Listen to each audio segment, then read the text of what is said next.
Hi there, and welcome to the first Gersnet Podcast of 2019.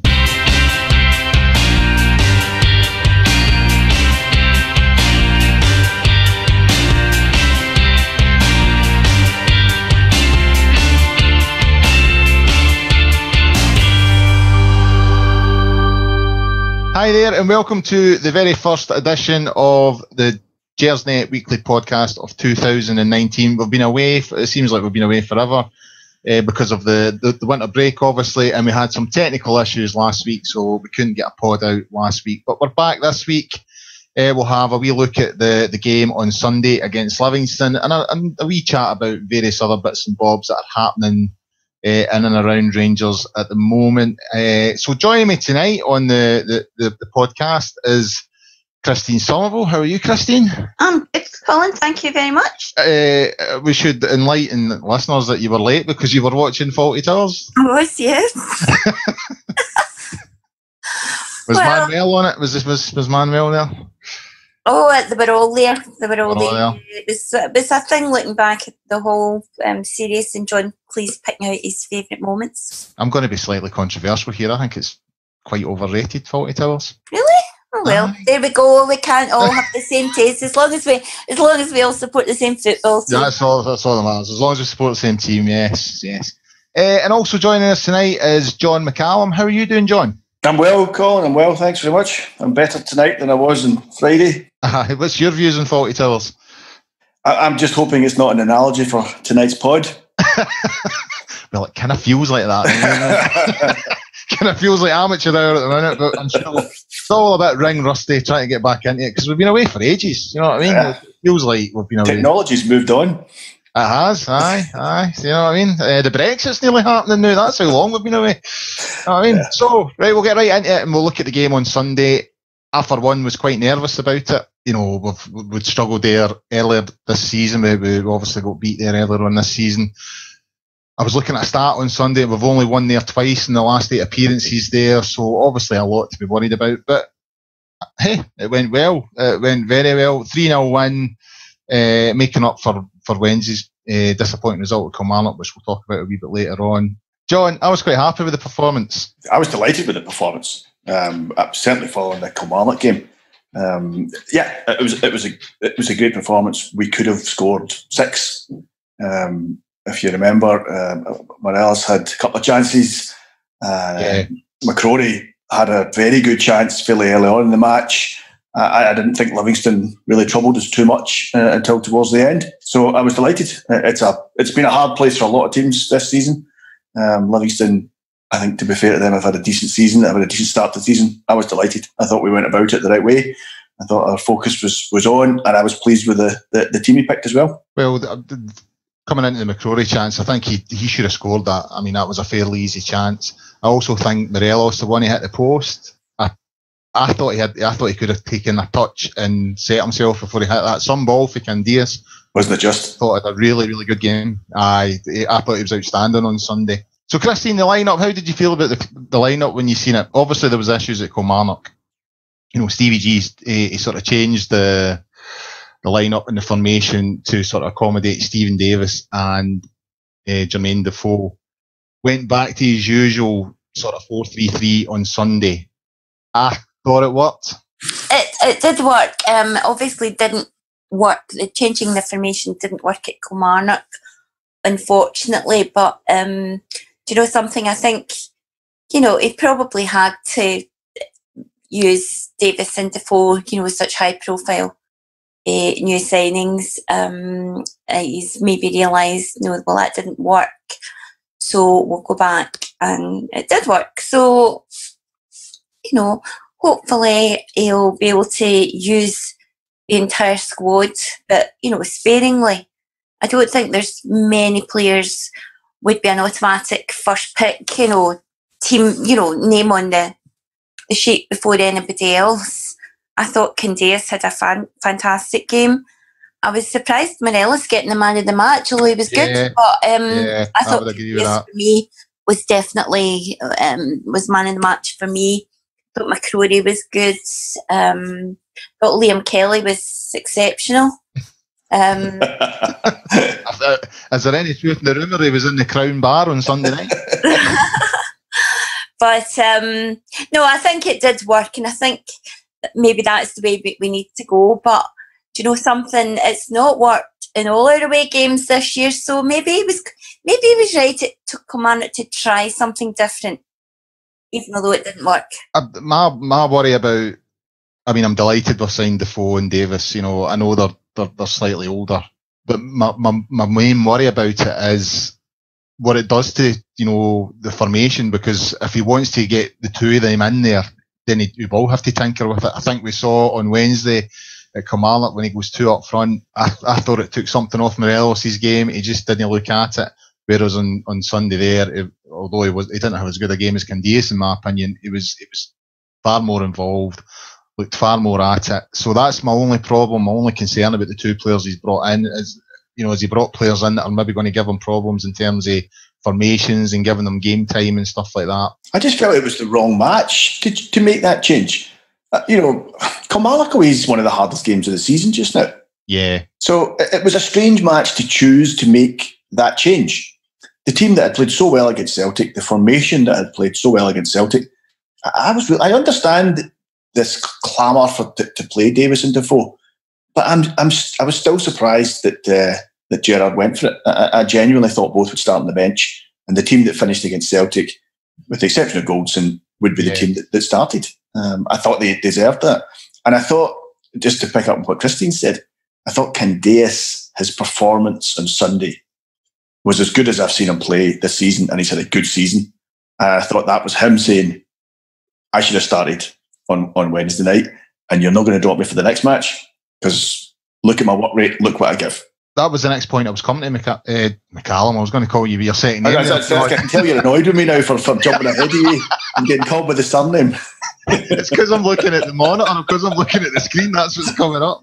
But that was the point I was coming to. I kind of got the feeling from Morelos and Candias that, you know, I think obviously Morelos feels a little bit of threat towards his position now because Defoe's arrived, and Candias, I don't think there's any coincidence there that he put in that performance, you know, when a new guy's turned up. And so that's a good side of it. You know, you've now got competition for places. And I think Steven Gerrard's a big believer in that. You know, you have to show me that you want to be in that team, you know, and that's how you get the best out of players. So for that side, yeah, I think you're right. I just worry about the formation though. If he does think, oh, I need to get the two of them in there in terms of the two strikers, you know, what sort of impact will that have? I don't think he will do that, to be honest, Colin. I think he'll stick with Morelos.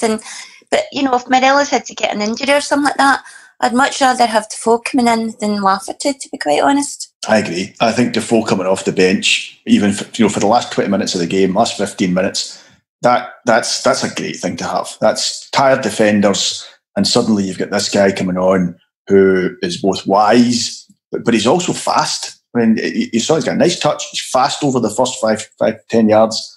I think that's a great guy to have coming off your bench. Plus, I think we all know, you know, Morelos, he may pick up injuries. He'll definitely pick up bookings. So, you know, there'll be a need for Defoe to start some games. I think there's, see, when it comes to Morelos with the bookings and stuff, I think that's over-egged a wee bit, I must admit. I think the media make a lot of that, and I think referees sort of pick up on it. And don't get me wrong, he is on the edge, but I don't think it's as bad as people make out. One thing I will say about the signing of Defoe, and this is a sort of argument I've used, you know, speaking with mates and all the rest of it, you know, 2 in, 2 out. We've got rid of Big Sadiq, who was, you know, a cart horse, and we've let the boy, who was a boy in the middle of the park for Liverpool, Ajaria, the twirly boy. 2 guys that were fairly ineffectual. I mean, Ajaria had wee moments, but I mean, Sadiq was, you know, he was one of the players that made you think, how did you become a professional football player? Yeah. So we've signed Davis, who obviously he looks a wee bit off the pace at the moment, not fit, but he's an improvement on Ajaria, and Defoe's a definite improvement on Sadiq. So it's 2 really good signings as far as I'm concerned. Yeah, I mean, Daniel Defoe would be an improvement on Sadiq. Yeah. I mean, I agree with you entirely. The squad is better, and I think now the forwards and the midfielders will look at that bench and say, there's a player on that bench that can take my place. whereas they probably didn't think that as much the first half of the season. Yeah. And again, it comes back to that competition for places. Yeah. People on the edge thinking, well, if I don't perform, I'm in trouble here. And I think Candace has maybe been one of those who's been fairly comfortable. He's thought, well, I'm okay. The way the formation is, 9 times out of 10, I'm going to start. Obviously, he missed out. He didn't start on Wednesday, and then lo and behold, you get the best performance out of him all season in the next game. Yeah. Christine, the second goal that came for Ryan Kent, it came at a good time, came at a vital point in the game. I thought, I've heard lots of people say, the first goal's fine, but the second goal is the big goal for Rangers. Because that's when teams really do open up.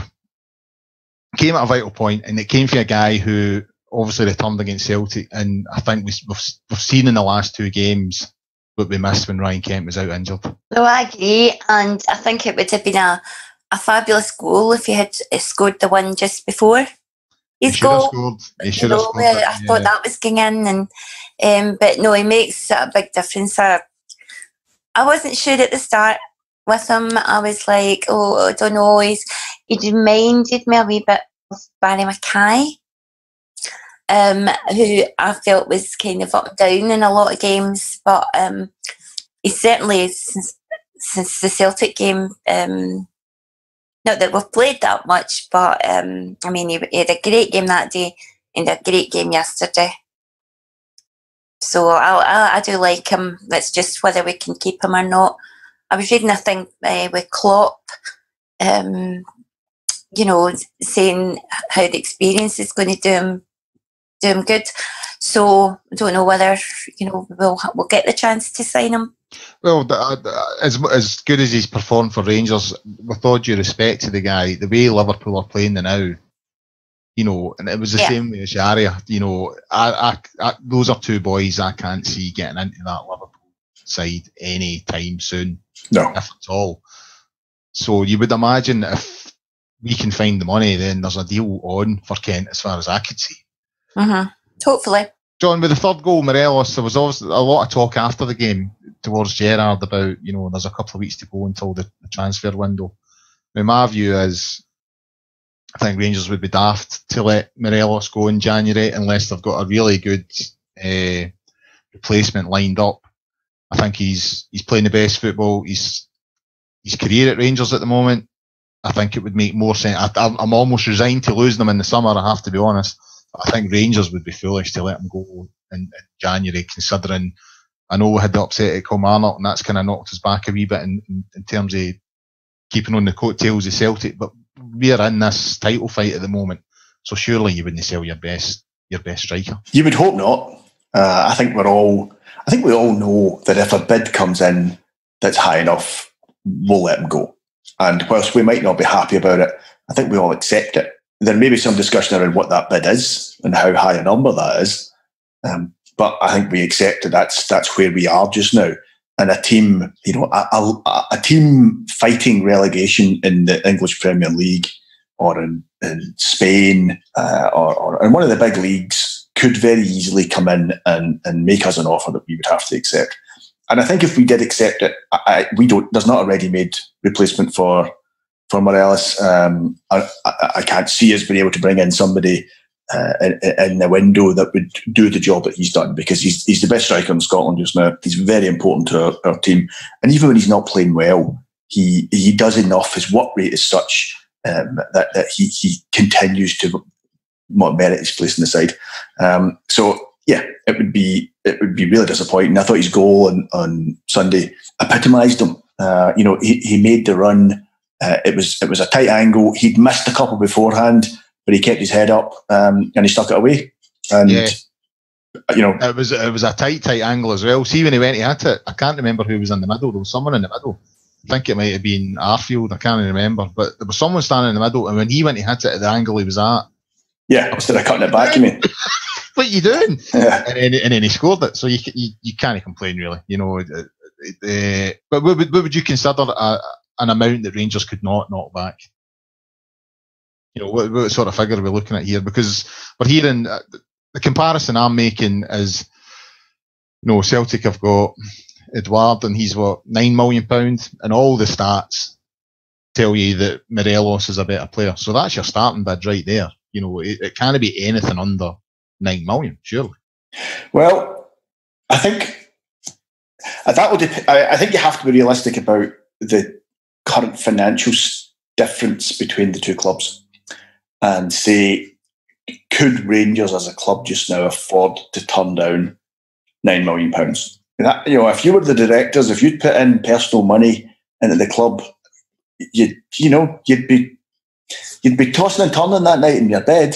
I think you have to be realistic about that. Do I think he's worth more than that in the current market? Yes, I absolutely do. Do I think he's worth more than that to the team that comes in and buys him? Because I think wherever he goes, he will score goals. Yes, he is. But does that mean that we would be in a position that we could turn down that kind of bid? I don't know. We have a brave director that turned that down. At the same time, I think if we accepted it, the fans would be unhappy. As you said yourself, you know, he's a better player than he's a better player than any other forward in Scotland just now. So when you see some of the signings that get made, particularly in England, guys you've never heard of moving for astronomical sums, you know, you would be disappointed if it was less than 15 million. But I don't know. As I said, I'm not a director.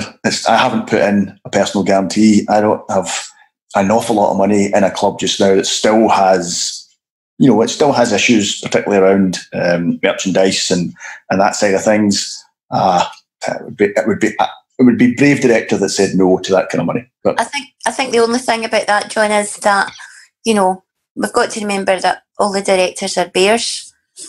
You know, aye. They're fans as well, so I don't think any of them will want to see Morelos go. And I think they've got plans in place, you know, for the money for the next few years anyway. Another thing as well, Christine, is surely they've made a decent amount of money out of the European run. Yeah. You know, and that's money that they would not have budgeted for at the start of the season. So is that maybe enough to give them the 6-month cushion that they need just to hold off any bids for Morelos until the summer? I think his contract is such that we could wait to the summer, and obviously you all hope we will. My worry is that a bid comes in that's high enough to make the directors think, but not as much as we could get. We'll see. We'll see. I think it would be foolish to let him go because, you know, the season that he's having, and he's faced a certain amount of stick in the past, and with some justification. But this season under Gerrard, I think Gerrard's been the first manager that's really got into his head and you know, and dragged the best out of him. And I think it would be a shame if he went. I think if we keep him at the end of the season, we've got a wee chance. Christine, I had to laugh. I don't know if you've seen it. Obviously, if you're the same as me, you know, after the game, you'll always have a wee squint on Twitter and see what's happening. Mm-hmm. And it's interesting that John's on the show tonight and we're talking about the BBC because he was on when we discussed the whole Rangers BBC situation. Did you see what they led on when discussing the game? It was despite the last-minute penalty claim. Livingston. What was that? What was that all about? Well, I mean, they're not even trying to hide it. All you can say is it's the BBC, can't you? I mean, it's so. I mean, I sometimes I try not to watch it, to be honest. But I thought I'll see what they say. Maybe they'll say something nice about Rangers this week. You know. I have to say, I actually found myself applauding them for finding something. Find a negative in there. Well played, the BBC. Because you're sitting there going, Rangers have won 3-0 in a fairly routine win. You know, there's no controversy there. But no, apparently a penalty claim. Nobody really claimed for it. Well, apart from Andy Walker said, what was it? Well, if you go down, you know, you've given the referee something to think about and he might give it. And I said, so it's all right to cheat, Andy? Well, he said that before. He said that before, yeah. Yeah, strikers have the right to go down. So coming from a strikers background myself, I agree with. But Colin and Andy Walker agree, shocker. Do you want to know something about Andy Walker? This is a true story. You know, he called me a numpty live on air on Radio Clyde. Congratulations. Was he the first person or the last person? No, it was the first person that had done it live on air. There's plenty of people done it in other stages of my life. But it was because of something I wrote a piece in the programme. It was a Rangers Celtic game. And it was a sort of, the thing I'd done in the Rangers programme was supposed to be a bit of a piss take. You know, it wasn't supposed to be serious. It was supposed to be fairly light-hearted. So I'd done a sort of, it was around about the time when Larson was there and Hartson and Sutton and all they guys, when they were probably just getting the better of us, you know, under Martin O'Neill. Mm-hmm. So I sort of done this thing saying, if only we were playing this team today. And, you know, it was like Carol Muggleton, you know, Anton Rogan, all the absolute daddies, right? So the game was at it was the usual, lunchtime thing, about 12 o'clock or something. So I came home after the game. I can't even mind the score, to be honest with you. And I came home, and at about 5 o'clock, my phone started going mental. Just all my mates going, Andy Walker's having a go at you and your client. What are you talking about? So I called me a numpty because some Celtic fan phoned in and complained about me. So me and Andy, we've got past, you know, history. Right, okay. That's why you're sticking in with him. No, not at all. I agree with him on the striker front. If you get fouled, because a lot of times if you don't go down, you don't get it. But anyway, back to the point in hand. I thought it could have been a penalty, but even if it was, you know, it's 2 minutes to go. It was hardly changing the score. No, it was not making any impact in the game. And for a national broadcaster to lead with that as the main point of that game, I thought it was quite embarrassing. But hey ho, it is what it is. Yeah. John, but did you say you were at the Kilmarnock game on Wednesday? I had that pleasure, yes. Yeah. I just thought we would wrap up this section of the show by just slightly going over what happened. It's a funny one because at the time I was very excited about the match before it. I was quite excited when I saw the team, when I saw that he'd made the change. I thought, this will be interesting. They've obviously been working on something over the last few weeks. And we started the game really well. We scored the goal. We were playing well. And I think, I'm not the first person to say this, but we obviously conceded a really soft goal, a goal from nowhere. And we went to pieces. From that point on, Kilmarnock were the better team. They controlled the match. They were dominant physically. They've got some football players in their team. The fullback they've got, he's played for Scotland. I forget his name just now. What's the fullback called? The Kilmarnock fullback. I forget his name. Terrible. Anyway, that boy, he's a good player. I was very impressed with him. As I said earlier, there was a guy in midfield, the number 8. I think he's the captain. I thought he ran the show from then on. I thought he commanded the midfield from then on. And they're a much better team than I think most of us give them credit for. They're not world beaters, but they have a very good system and they play it and they play to their strengths. And what worried me a little bit was I thought that mentally they were stronger than us. I thought psychologically they got the upper hand and they kept it. And that's a concern. And so I was very pleased with the reaction very pleased with the reaction on Sunday because I wasn't sure how that would go. And you said a thing earlier about with Rangers that the second goal is the most important. Yeah. And I think you're right because a 1-0 victory or a 1-0 lead, you're just not confident the Rangers are going to see it out. And the other team know this as well. The other team know that about Rangers. They know there's a fragility to us. And I guess that's what we got to work on. I guess that's the thing because actually with hindsight, we were the better team on Wednesday in terms of chances we created, in terms of possession, in terms of all of those things. But Kilmarnock deserved the victory. Tactically, they were better. Well, I don't think it was freezing. Well, it has been. Absolutely freezing. I am sitting in my kitchen now, and I'm very aware that it's cold outside. Let's put it that way. I can't get a heat in this house at all. Well, it was much colder at Rugby Park last Wednesday, I'll tell you. Oh, geez, I haven't been that cold in years. Well, I think when it comes to Kilmarnock, you'd have to give a lot of the credit to, Stevie Clarke. You know what he's done since he's came in has been nothing short of miraculous. You know, and a lot of it's to do with the system that he plays, but he's also the players are buying into it. You know what I mean? Because there's not a huge amount of difference in terms of the players that were there previously and the ones that he's got now. You know, and when you consider that they lost Greg Stewart in January, you would think that would have given Rangers a boost. it didn't quite work out like that. But it all comes down to Joe Worrell. It's funny, Christine, that you were watching Fawlty Towers before he came on the night, because that was a Manuel moment if I've ever seen one in my life. You know, when he picked up the ball, he's 30 yards for anybody. You know, and then 5 seconds later, it's one each. It was just unbelievable. You couldn't actually believe what you were watching. You're thinking, what happened there? I mean, it just was unbelievable. But there you go. And as John said, you know, since that moment, it was like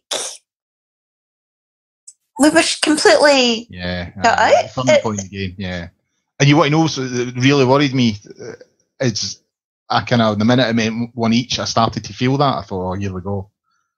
I started to doubt the mental strength of that team, and sure it was. That's how it turned out. And it was a soft second goal as well. Yeah, I was going to say, we're looking up Jordan Jones' pre-contract now since he's...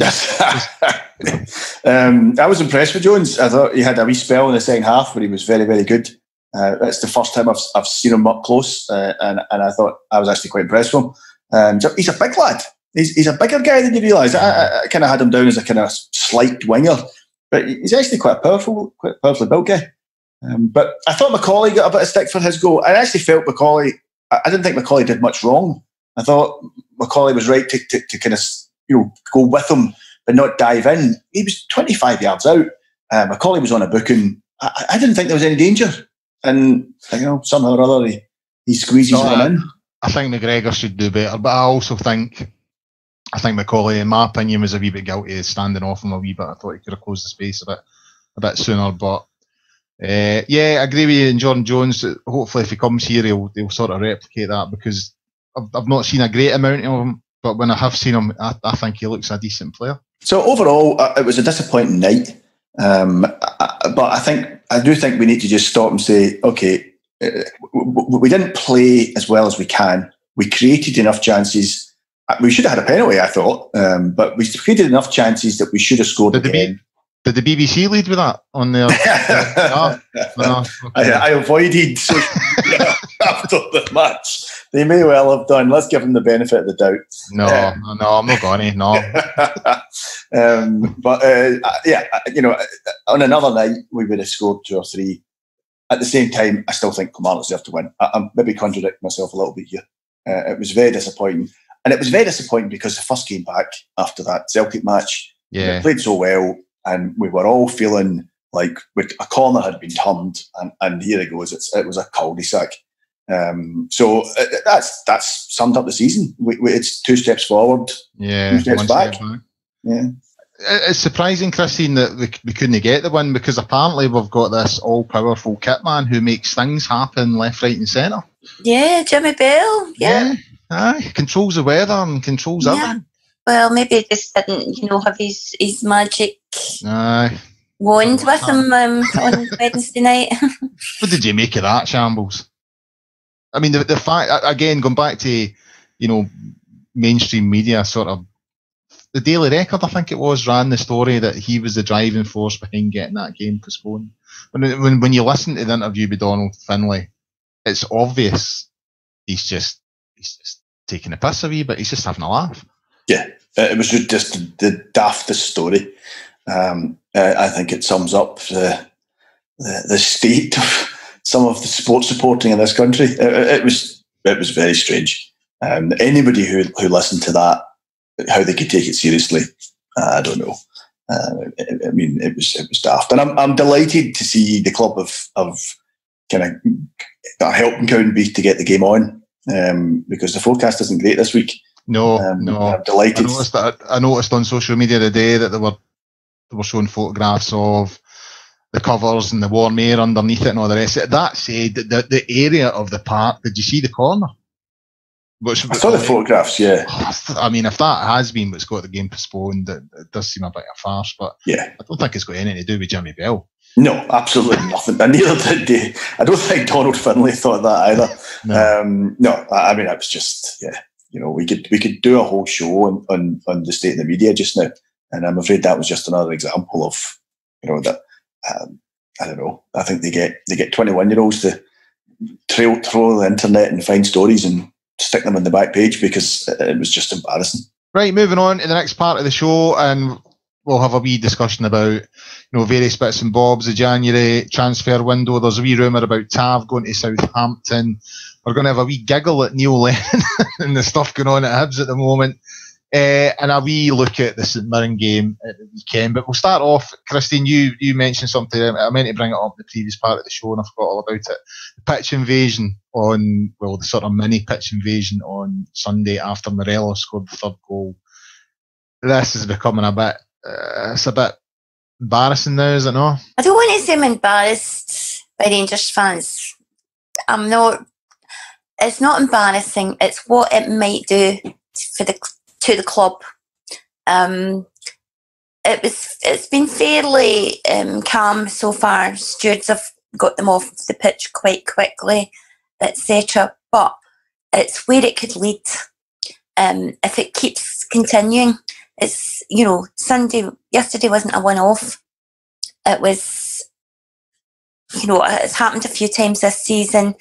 Last-minute goals, you can understand it to a certain extent.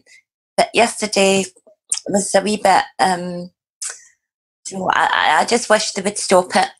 Celebrate with the Bears and let the players celebrate on their own. And there's no need to go and give them a cuddle or whatever. That's my opinion anyway. John, surely, as Christine said there last minute, and that's kind of the majority. I mean, it's happened 2 or 3 times in the last year or two. I can remember it happened at Thistle. I'm trying to think where else it happened this season. I'm struggling to think off the top of my head.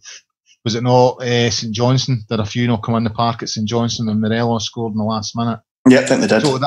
So it's and I'm not excusing it, but in the context of the last minute, you can understand if 1 or 2, especially if the players run, over to the support. Yeah.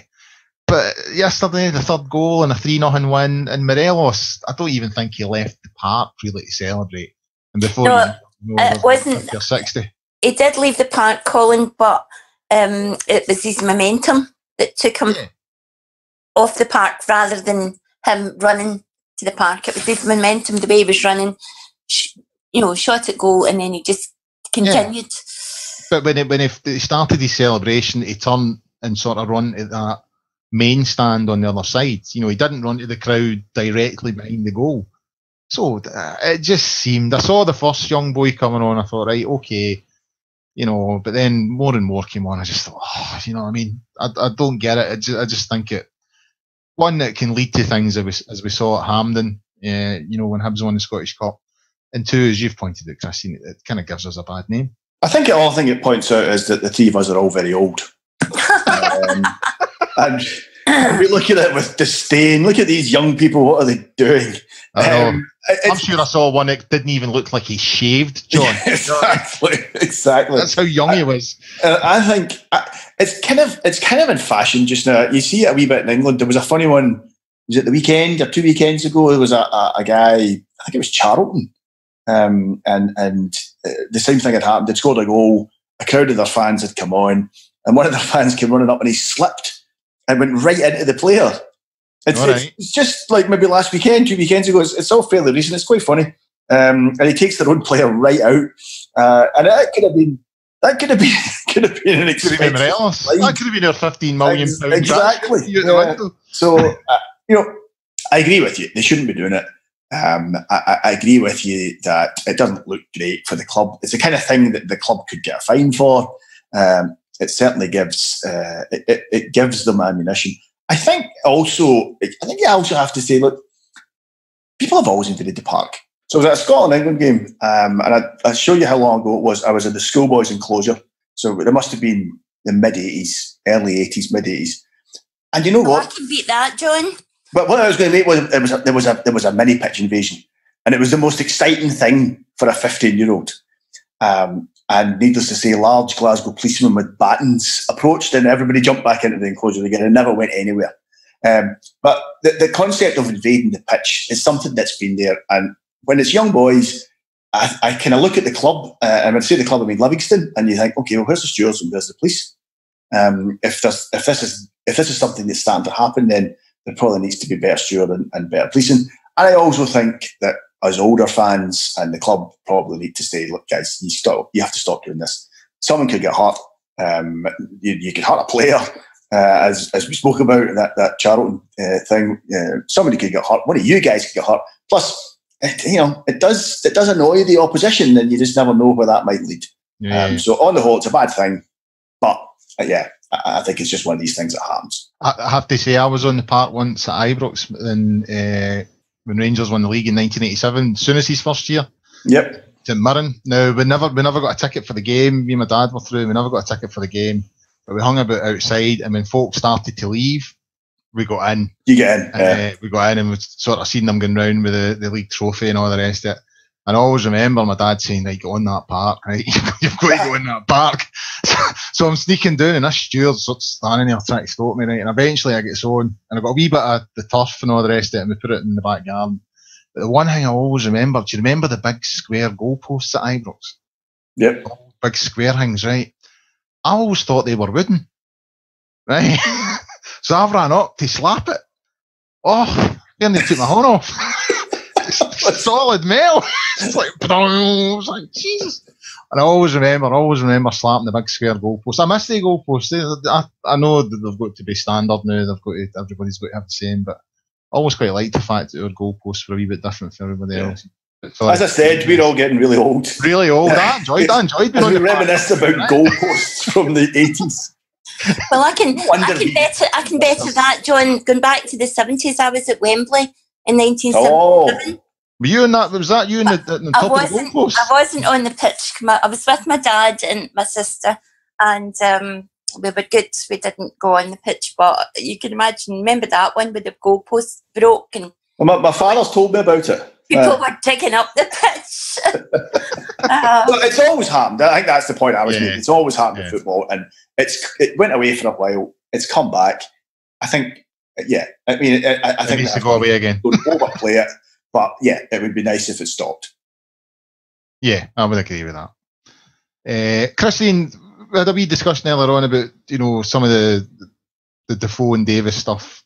So have another wee look at the January stuff. Obviously Defoe and Davis have come in. There's big rumours as we speak today. I was sort of squinting about social media today. There's a lot of talk that Southampton are sniffing about Tavernier. I don't know what to make of that because I have been quite critical of Tavernier in the past, but I thought he had a great game against Celtic. I thought he was outstanding that day. I thought he defended very, very well and done everything that was asked of him. And so you think to him, yeah, it's there. He can definitely do it. But also 10 million. I mean, how much did we pay for Tav? Was it 1.5 or something like that? I can barely remember. But I'm sure the sort of money that they're talking about, 8, 9, 10 million would represent, a significant return. So I'm kind of leaning towards no keep him, but I don't know. I think we need to say who can we play? Who could we play in that position? And the only one I can think of that we've got is Flanagan. Well, this American we've signed, Paulson, is it? Have I got that mixed up there? Apparently he can play right back. I think he is more of a midfielder, but apparently he can play right back. I would, depending on the offer, I would think about it, to be honest. I don't think we've any choice. I think if the right offer is made for any one of our players, they're available. I think that's the reality of where we are just now. And I think if someone offered us 8-9 million for Tav, I think the club will accept that. I think they've probably got an agreement with Tav that if a Premier League club from England came in, that as long as they met the price, we wouldn't stand in his way. And much as he's the club captain, the man's got a living to earn, and I dare say that he would see a significant increase in his salary, and I dare say he would be interested in moving home. I also think if a significant deal came in for Morelos and one came in at the same time for Tav, then it relieves the pressure to sell somewhere else. And I hate talking about players in that sort of way, but if an 8 million bid comes in for Tav, then you're in a better position to say to anyone that comes in with any bid for Morelos, sorry, don't need it. You know what I mean? So we'll see what happens in that one, but I'm kind of in two minds, and what would happen in that one and how I would feel about it. There was quotes in the paper from Gerrard, and I appreciate these things are fluid and you never know quite what to believe. But there was quotes in the paper from Gerrard saying that they had contacted Southampton to ask about it and had been told there was no interest. And you think, is that what happens? Did the clubs phone up other clubs and say, you can't buy a player? No, it's been not done. Oh, told you that. Yeah. What was the incident down south? Was it the two Leeds United scouts singing about some training ground? They were watching. I can't remember who the other club. And I loved the manager says, we've done that every game this season." Oh, going mental. Aye. I was the two Leeds stuff. What club was it they were hanging about? Wasn't it Nottingham Forest? I can't remember. Was it not Derby? It was Derby. Aye, Derby. Aye, and they all kicked off. Frank Lampard's Derby, as they're called now. Yeah. Like Steven Gerrard's Rangers. Exactly. Speaking of managers, what about Neil Lennon's Hibs? What's happened there? I feel very sorry for him. That's clearly a sectarian move to get rid of Lennon. If not bigotry, it's racism. Well, it's definitely one of those two. What gets me is nice guy Lenny, as everybody keeps on saying. And I've noticed a few. I've tried it today. The Edinburgh Evening News ran a piece this afternoon that when the guy sort of explained, the angle he was taking was that, Hibs can't match Neil Lennon's ambition, and that's what's brought everything to a head. But outside of these wee tantrums, he's a really intelligent guy, an affable guy, and a really nice guy. How can that possibly be if he's involved in so many of these stupid incidents? Definitely has anger management problem, if you ask me. I mean, we've all heard rumours that there's clearly been some kind of bust up. The Hibs, I read the Hibs captain this morning saying, "Oh no, it was just a normal meeting." And you're thinking, maybe that's the problem. Maybe that you now see those meetings as normal. But yeah, I mean, he's obviously. I mean, for him to have been suspended like that, I think it's only going to go one way. I think everybody realises that. Lennon's, it's one of these ones where and you two will know this as well as a Rangers fan, as Rangers supporters. You get this for folks say, the stick Neil Lennon gets, it's terrible. You guys are terrible. And you think, well, okay, I'll name you players that I can say hand in heart that I have hated. Doug Rugby, if you're old enough to remember Doug Rugby when he was at Aberdeen, I hated Doug Rugby. Absolutely hated him. There's a guy, Bowman, at Dundee United. I hated him. See, Doug Rugby. He's even got a name you would hate, Doug Rugby. What kind of name is Doug Rugby? Other than a name to be hated.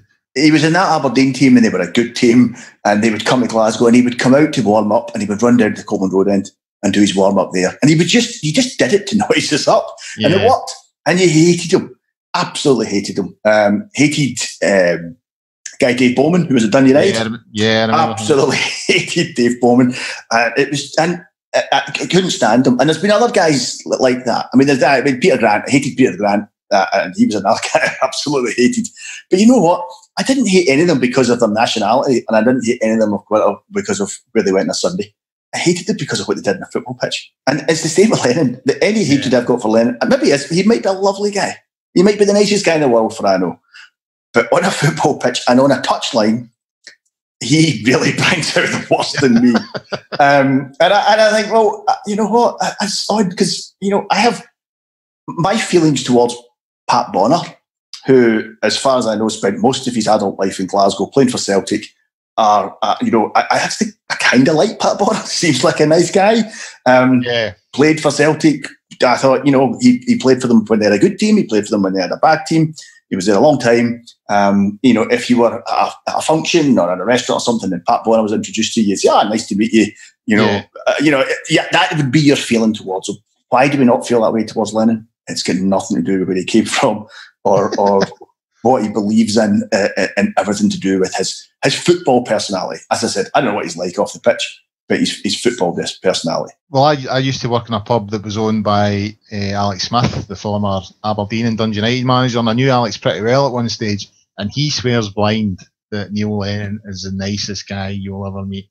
But my retort to Alec at the time was, well, why don't we see enough of that? Why do we just see this guy who snarls and spits and he's aggressive and he's OTT all the time. Yeah. And I think that's why Neil Lennon gets the stick he gets. I don't think it's anything.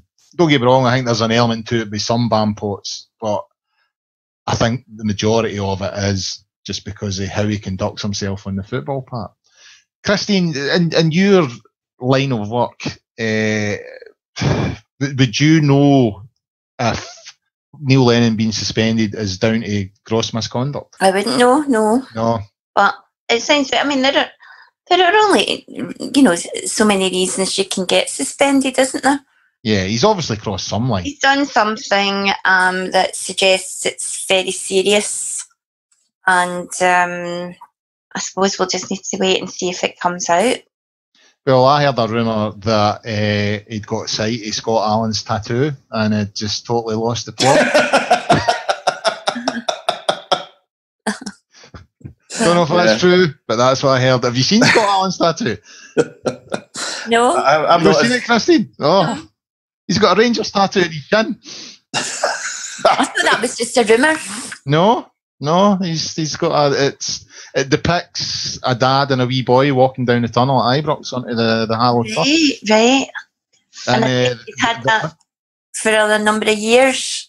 No, he's just got it recently. Yeah, he got it when he signed for Celtic. Yeah, I was going to say when he was playing for Celtic. Yeah, if you have a wee look online, there's images of him training with Celtic because he didn't play very much. Let's be honest. There's images of him training with Celtic with the socks at the ankles, with no tattoo, and there's one image cutting about. He's sitting next to Scott Sinclair, and it covers his whole shin, the whole shin, and. Aye, and it's him. Well, I'm assuming it's depicting him walking down the tunnel with his dad hand in hand, and it seems like a two-fingered salute to the club that only played him 4 times over the last number of years. But it's I have to say, I feel a bit sorry for Scott Allen. No, get off. I do, because I think he was given terrible advice. They weren't going to let him come to Rangers.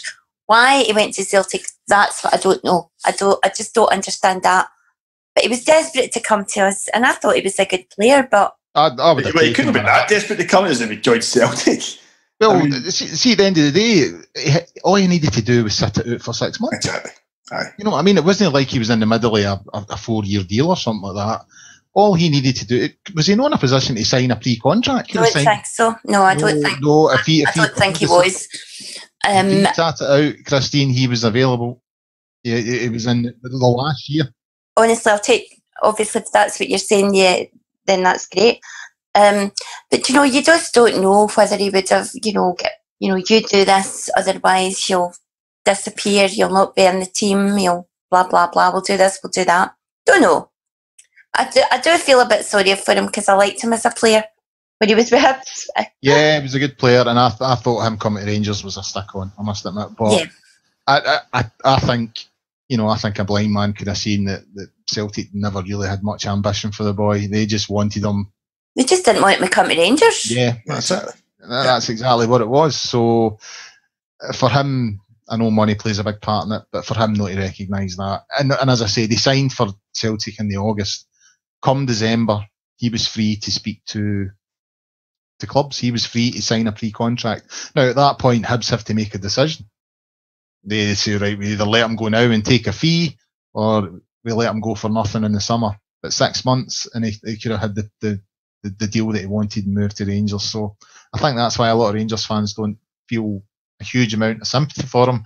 But kudos to him on the tattoo front, walking into, the Celtic's training park every day with a big Rangers tattoo in his chin.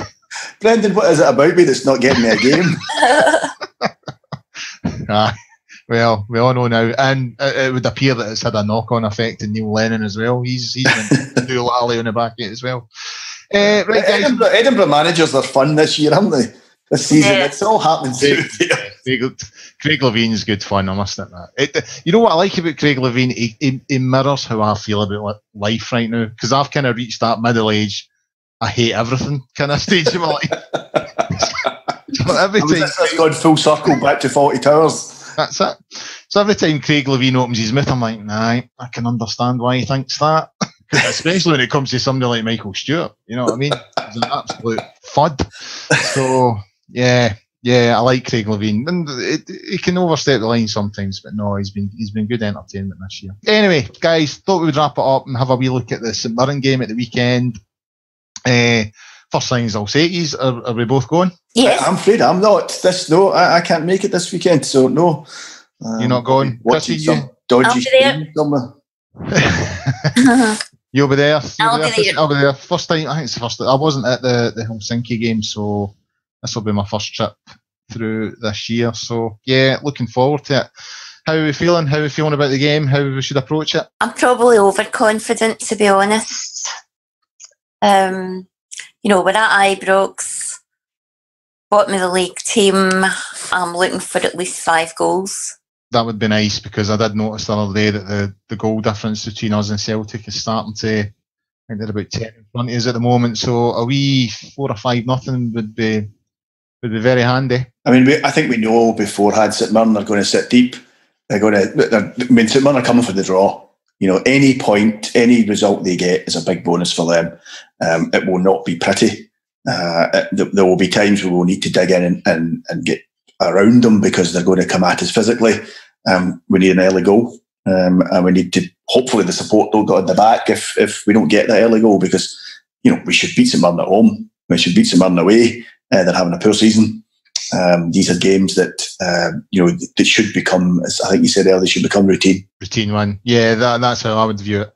I mean, but it's just wondering because of the acquisitions, because Davis has come in and because the foes came in, you're kind of wondering as if, maybe this would have presented a better opportunity to do what he done against Kelly, and maybe went with the 2 and brought in Davis and stuff like that. So I know they got a good result on Sunday, but part of me wonders if you look at Saturday and think it's an opportunity, to give some other people game time. The most important thing is to get 3 points, because this is the kind of we'll have Cowdenbeath. We'll get Cowdenbeath through the week, which again, it's a cup tie. Their players will be up for it. It could be a physical match, but you surely you can't see us losing that. So you go through that one, and then hopefully on at St Mirren, where again we'll go in as overwhelming favourites. Again, a game we should win. That would be 3 games in a row, hopefully with 3 victories. You're then starting to put some sort of run together again to bring you into the Aberdeen match, which is the hard one. But St Mirren, you don't want to sound arrogant, but we should beat them. Yeah, I would agree with that. Of course we should beat them. Should beat Cowdenbeath on Wednesday, and yeah, hopeful that we get something on Saturday against St Mirren, because I think February, after the Aberdeen game, the February games are fairly decent, but come March, it's back into it again. I was having a wee look at the fixtures before we came on air tonight, and February, Aberdeen aside, is not too bad, and I think it's something we should be looking at. If we get a good result off Pittodrie, we should be looking at full points, and hopefully within that time, we'll have closed the gap a wee bit in Celtic, because I think it will need to be closed, because come March, we've got Celtic again, and we're back into your sort of Hibs and Hearts and all these sort of teams, the hard, your top 6 sides. And so, yeah, I think a win on Saturday is imperative. Now, no guarantee Hibs are a top 6 side, mind you. No, I know. The minute I said that, I knew somebody would pick me up on that. Right, that's all we've got time for in this week's Gersnet Weekly Podcast. The first one of 2019 is done. It's out the road. A big thanks to Christine and John for their contribution this evening. Also a big thanks to Graham, our audio engineer, who will take everything we've done and make it sound decent, hopefully. Next week's show, that'll be on. Obviously, we've got the Cowdenbeath game on Wednesday, and we've got St Mirren at Ibrox on Saturday, so there'll be a show out next week covering that. In the meantime, go on to the Gersnet forums at www.gersnet.co.uk. And in the meantime, thanks for now.